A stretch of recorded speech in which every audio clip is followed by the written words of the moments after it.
Hello mga boss, this is Boss D, another butiking naman tayo. Meron tayo itong binutingting na bike. Nilive ko kung pagkalas ko kanina. Meron tayo ritong i-refresh restore. Palit lahat ng papalitan, tapos pipinturahan natin ng white, black red color yung design. Dadalhin natin ito sa tropa natin kay Boss D Paint. Sa nagpinta ng Leo Star natin, kasi subok ko na yun.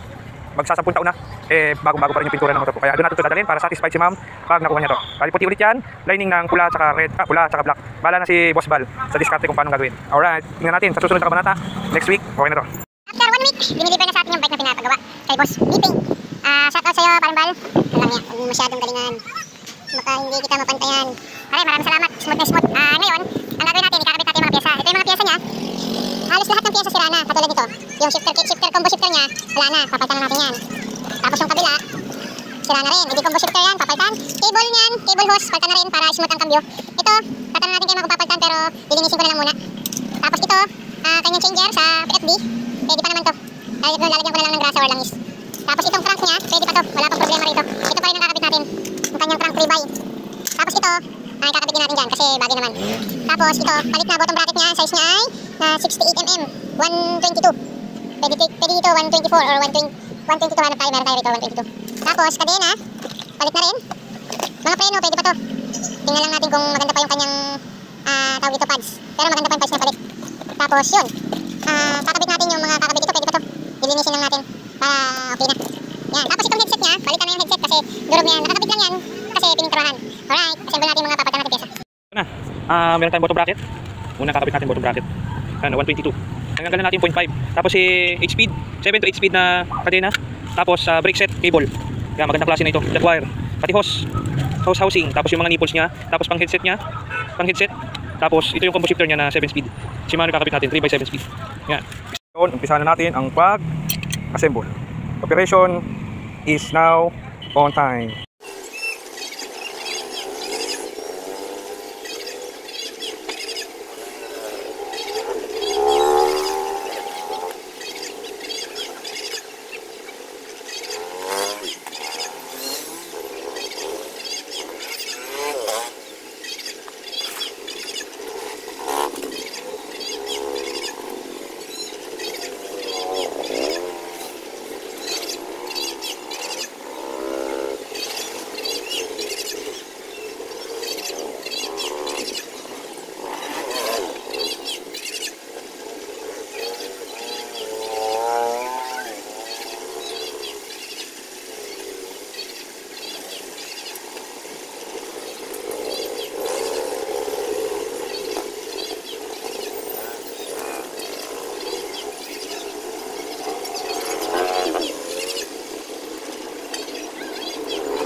Kabit na headset, bagong corona bearing, tapos kabit na yung gulong, parehas bago na yung mga bearing yan. Kabit na natin ngayon ang upuan.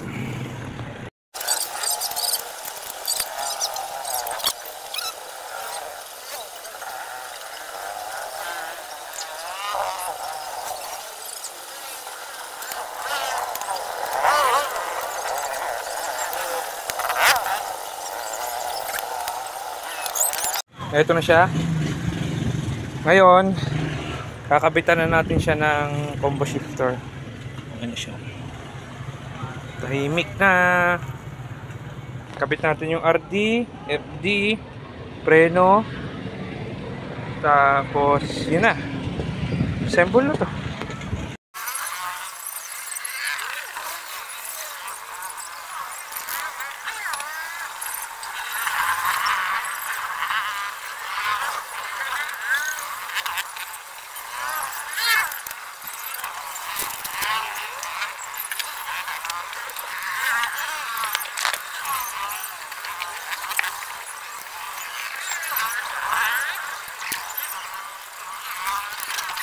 Kapit na natin. Ngayon, salpak na natin ng housing tsaka brake cable.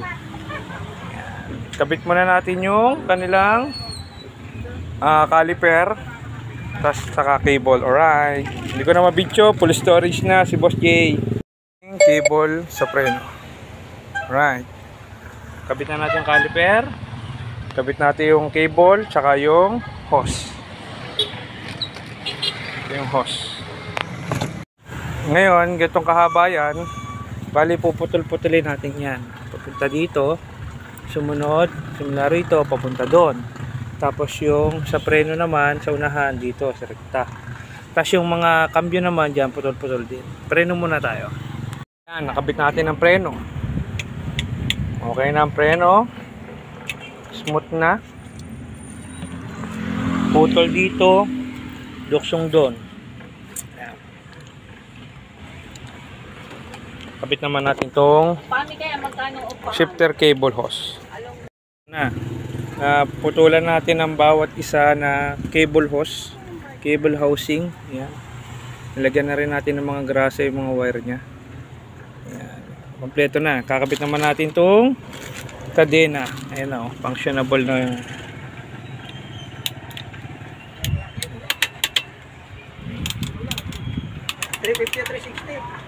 yeah, preno. Okay na.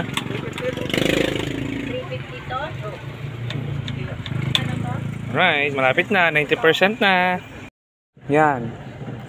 Puputulan natin ngayon kasi mahaba. Ganun talaga.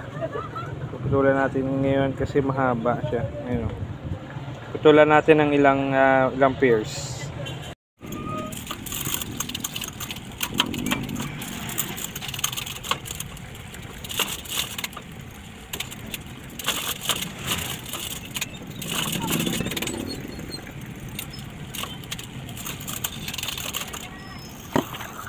Okay na.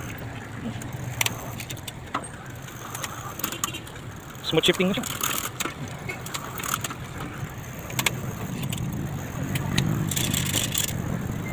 Kailangan ng hawak. Eto na. Tapos na natin ang bike ma'am.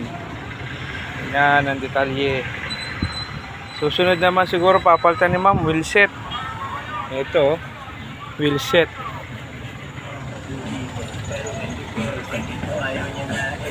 Bago na ang preno at shifter nya, kable bago na rin. Tapos bago na yung bottom bracket, bago na yung mga bearing ng hub. Tapos bago na yung kadena. Yun. Ba. Ito tapos na ang bike ni ma'am. Pinapainitan natin para masyado matuyo yung yung top coat. Bumabakat pa kasi yung kamay. Okay na. Rock and roll and see you in my next vlog.